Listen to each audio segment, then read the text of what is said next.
Good morning, y'all. This is my daily check-in. Morning after my birthday fun. I did have something I thought about that I wanted to share today as we continue to press forward in all the social climate that's going on around us. One second. I noticed that there's a lot of scramble going on all over the country with local and statewide officials everywhere, scrambling to meet with what they consider community leaders, organizers of protests and things of that nature, to try to figure out how to stop the chaos, how to stop the conflict, pardon me, that's going on in our communities. I keep saying it's too late to negotiate. Pardon me. Too late to negotiate because, 9 times out of 10, those people that the municipalities are talking to do not speak for the people. They cannot deliver the people. They cannot promise the status quo administrators that they can convince black folks to behave.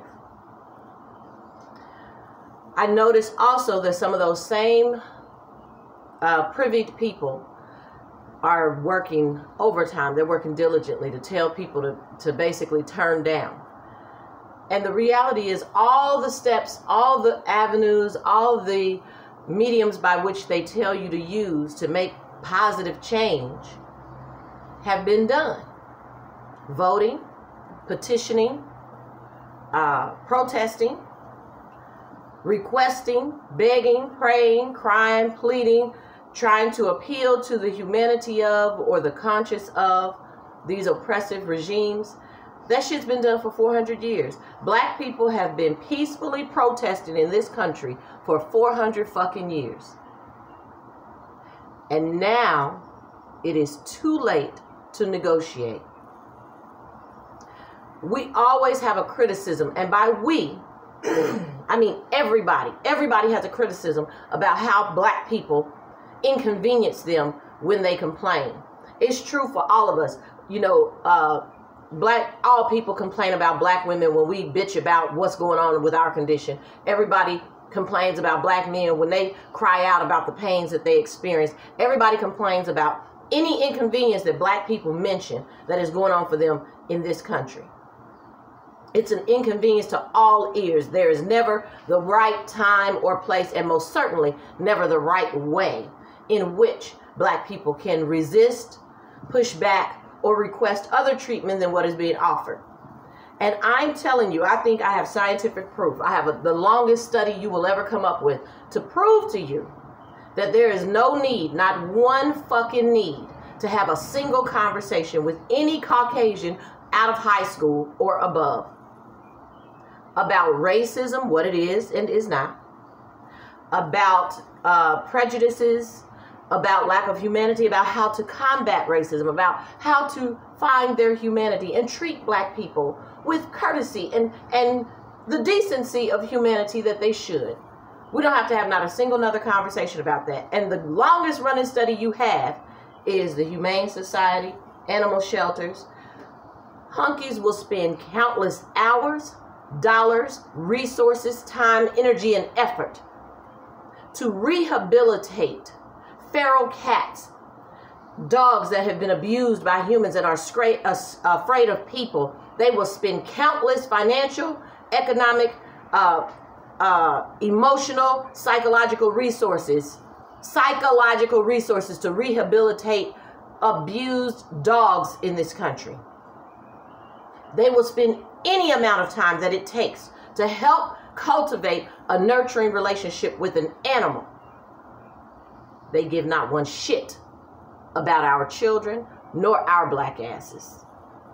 I happen to live part-time in another country, and I watched a Caucasian male find a stray dog while on vacation in another country, rehabilitate or pay whatever amount of money, let me take that back, pay whatever amount of money necessary to have that dog shipped a stray dog off the street in another country, shipped to a foster home that will shelter and rehabilitate the dog, paid all the vet care, got the dog sent to the States, had the dog quarantined, because that's what you're going to have to do when you import animals across international borders with animals. The dog was quarantined, then went to another foster home, then socialized to his home, paid no limit to the amount of money, and he was just on vacation. Just happened upon this dog on vacation. I'm telling you what I know, not what I've heard, not what I've read. And if I pay close attention, I could probably dig up the film where he was reporting back how well this shit turned out. There is no need to have another conversation or write one line of legislation about how you will treat black people. The only thing necessary is for black people to deliver that consequence. It is too late to negotiate. It is time to balance the fucking scale. The Bundy Ranch, if you all remember, there was an armed resistance with U.S. Marshals. The standoff lasted for days. And y'all concerned about black folks busting windows? Take all that shit. Burn all that shit. Tear it all down. Them people can have all that shit. I don't give a fuck about the looters. Right on. I don't give a fuck about the ones burning the shit down. Right on. All of it.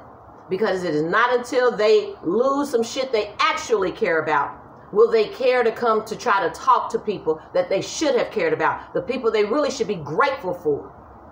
The people they should be grateful for. Because most of these white folks here who stand there and lie and say, but I was not involved in slavery. I had nothing to do with slavery. I never owned slaves. But if somebody like me had been born, when your great-great-grandmama had been born, your ass wouldn't have been here for damn sure. You're welcome. Monkey suckers. So, it's too late to negotiate. Quit talking to them. They don't have no questions. Quit talking to them Negroes who come on their behalf. Them niggas ain't got no questions. And if they got questions, they deserve to be out in the cold. They should have no questions. The reason that most of their asses joined forces with them is because they felt like they couldn't beat them. I don't feel like that. I know we can beat them. I know we can beat them.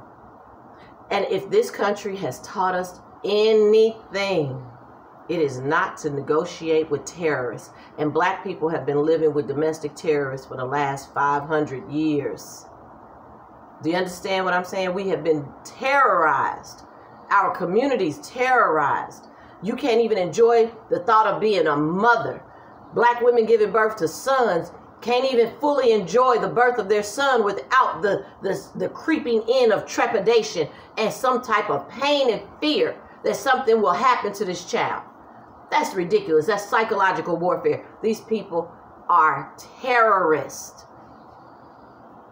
And for you Negroes who love white folks, I got great news for you. You can be like white folks and I won't even criticize you. Do what they would do. Y'all always asking what the fuck Jesus would do. What would white folks do? You're welcome. Have a great day. Make that shit count and make them motherfuckers pay.